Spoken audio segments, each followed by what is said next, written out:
Hi there, hello there, my name is Craft, and Minecraft is one of those games that I don't ever see ending development. Minecraft has evolved and changed for up to 15 years now, and a majority of these changes have been through the addition of new blocks. These blocks have brought in so much life and creativity to the game, and said creativity has led to some pretty amazing builds from the Minecraft community. But as we continue on this never-ending journey of evolution and creativity, what kind of new blocks should the developers be adding to the game? Well, one idea that I think is important when moving forward is to look back on what has already been done, but not in the main game, but the plethora of spin-offs the game has spawned. Minecraft Dungeons, Earth, Legends, and Story Mode each have unique identities different from the main game, and that includes some unique blocks. These new blocks could not only spark new creativity in the players, but also I believe it's important to preserve some history of these games that, unlike the main game Minecraft, could unfortunately slowly fade away with time. So I carefully handpicked about 35 or so blocks from all the spin-off games that could be brought into Minecraft, which I think would fit in with what we already have. If you want to look at all the blocks on your own, I'll leave a link to the block renders category page on the Minecraft Wiki, where I did all my research for this video. And with that said, let us begin. Story mode doesn't really stray from the base game set of blocks that existed at the time. And of the ones that it did add, which I think should be added to the game, I would pick the redstone lamp, which is, actually red, and one of the most currently requested blocks at the moment, the white pumpkin. The pale pumpkin is just a perfect fit for the upcoming pale garden biome in the winter drop. I've already said it, the community has already said it, make it happen Mojang, it's gonna be a perfect fit. Minecraft Earth also doesn't stray that far from what Minecraft has to offer as far as blocks, but they still found time to slip in some unique things. Firstly, we have rainbow wool, which makes sense. We have a bunch of wool in a bunch of other colors, so why not one wool with all the colors? Minecraft Earth even has a bed with this rainbow wool as well. And secondly, we have the ruby block, which is made of rubies. Would love to see this material added to the game, even if only for decoration. Alrighty, this is where the real meat of this video is, since the development team of Minecraft Dungeons went absolutely insane with adding their own blocks. Heck, they even added mossy wood and granite, which, if y'all remember, are things that I mentioned in the things that I would love to see added to the game. Honestly, all these additions gave Minecraft Dungeons a very unique identity and just showed how far Minecraft can go with its looks, if the development team just really put their brains to it. Here's all the blocks that I liked when looking through all these blocks. The end rock, chiseled granite and chiseled prismarine, cobbled grass, as well as a more warmer cobblestone color. We also have cold leaves, end stone, granite bricks, green bricks, ice lamp, marble, both blue and white, mossy planks, partly stripped logs, cold planks, this gorgeous prismarine and granite stone, rocky soul sand, sandy prismarine, and cobbled dirt. These are all the ones that I like and feel like would fit the main game the best, but I feel like all the blocks in Dungeons have that special flair that just looks amazing.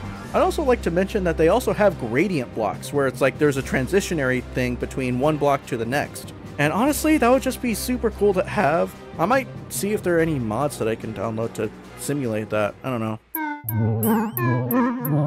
Okay, so I admittedly don't really like Minecraft Legends, but if there was one thing that I really enjoyed from the game, it would be how they presented Nether Portals.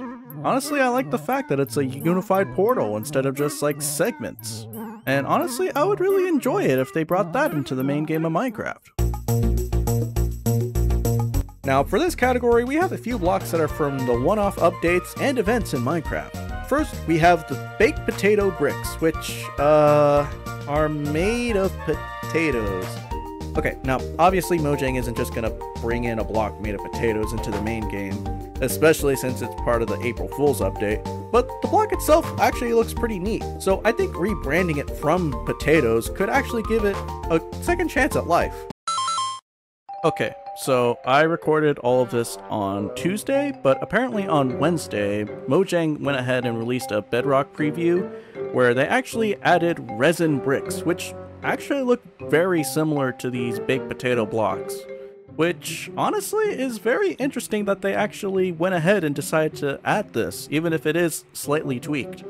Heck, resin was actually in that April Fool's snapshot as well, so maybe they were always cooking with this design. I don't know.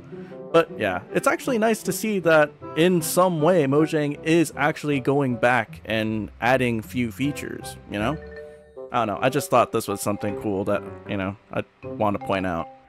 Next, we have the copper sink, which, of course, I love copper items, and just having this as an alternative cauldron would be fun. Now, from the MCC event server by Noxcrew, we have this industrial looking block, which I thoroughly like the look of, and they also made this mangrove log that looks like a purple pillar, which is a fun texture that can be nice for detailing, and honestly would just be amazing to have in any other color other than purple.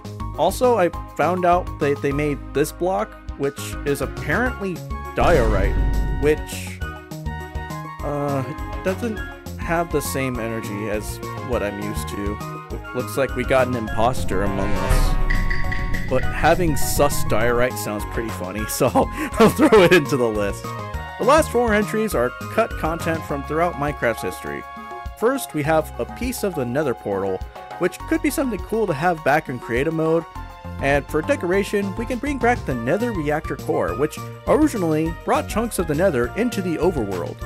A nice piece of history like this would be a nice collectible, and they can even either go with the original texture or the more cleaner texture that was actually made afterwards. Next, we have glowing obsidian, which would be an amazing new variant to obsidian in the Nether if they were to add it back. And for this last block, we have chairs. We need a basic chair in the game that players can sit on. I know players try to build chairs with blocks, but almost all of them are awkward to actually use. So a simple basic chair that the player can actually sit on would be a great addition. And that's all the blocks. Like I said at the start, I believe it's important to preserve some history of these spin-off games in Minecraft proper. And all the blocks I listed feel like they'd fit in the ever-growing catalog of blocks being added, and bring in new creativity to the game.